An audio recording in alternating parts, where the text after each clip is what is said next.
Ayong adlaw mga katog. Karon dayon mga katog na iskuan, lain na pud nga adlaw mga katog sa akong spur fishing adventure.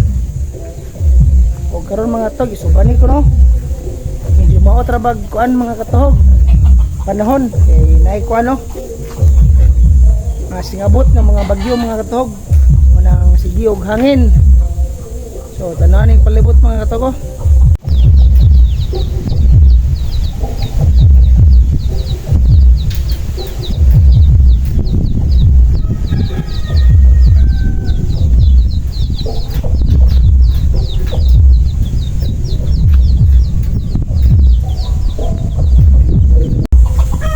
Kayo pero malong na makatog no iskuan lamping kay punta hinahinay lang god ang jawat ang butang mga katog may gano patagkuan panudan para sa kuan ang pamilya mga katog so let's go mga katog maabit na ko nya mga katog no og kuan kuan ako sa dagat mga katog let's sip na mga katog peace out o karon mga katog diyan na di ko sa dagat mga katog so time check sa 6:26 mga katog. So wala naglandag pa no. So tataon mga tog. Musugod na taog pamana mga tog. Igo pod mungit-ngit. Alright.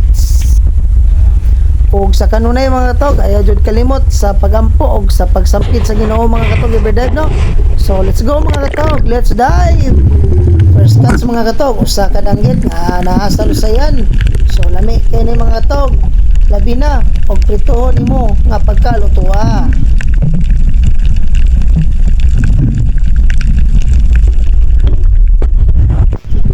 Diri na kita mga katog no, nakakita ko usa ka good size nga mami nga lili sa pato mga katog.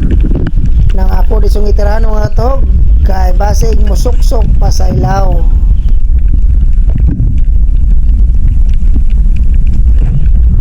O diri mga katog, depita nakatira ko usa ka budlatan tago sa kilid sa bato mga katog. So la medyo ni mga katog mo nang mukuha ko ani kay lami kini siya pritohon.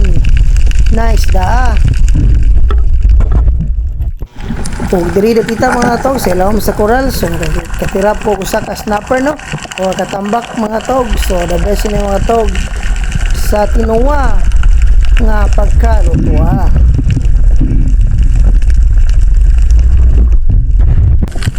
Kung diri mga katog nakatira ko duha ka silver nga isda mga katog no wala ko kailaw sa panganan ni mga tog mo na good size magyapon mga tog. Atin lang yapil o kuha agyo raman pangdugang sa atong kuha nung gabi una.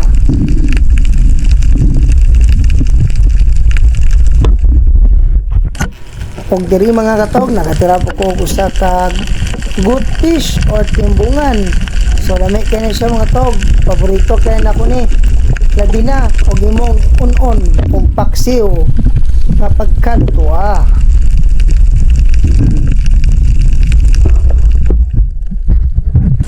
Og diri dapita mga tog another na pod nga silver nga isda mga tog ang akong natirahan. So lami kay ni mga tog no.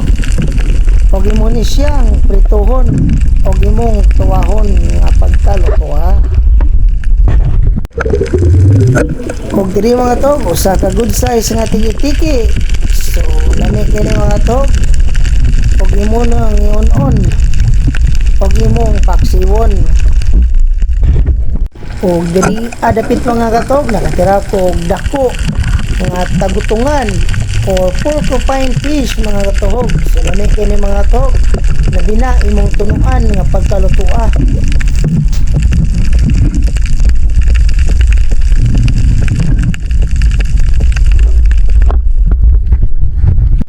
O diri sa akong pagday mga katog nakatagbo ko good size nga nukos or pusit bahura mga tog so saway pagduha-duha mga tog atong gitirahan kay paborito na to ni og lami kini siya mga tog labi na sa adobo og calamaris.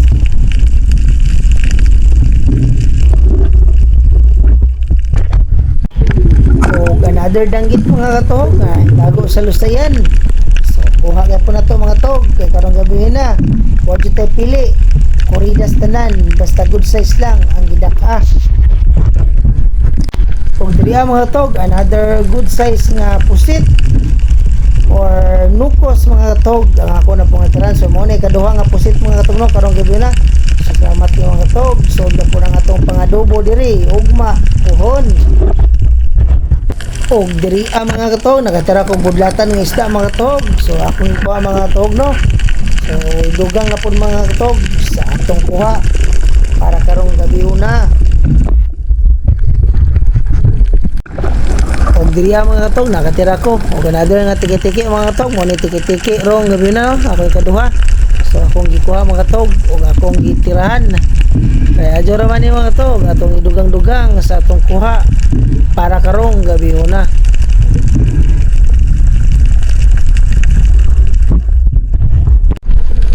Og diri mga katog, nakatira ko og usa ka ipos-ipos nga good size na mga katog.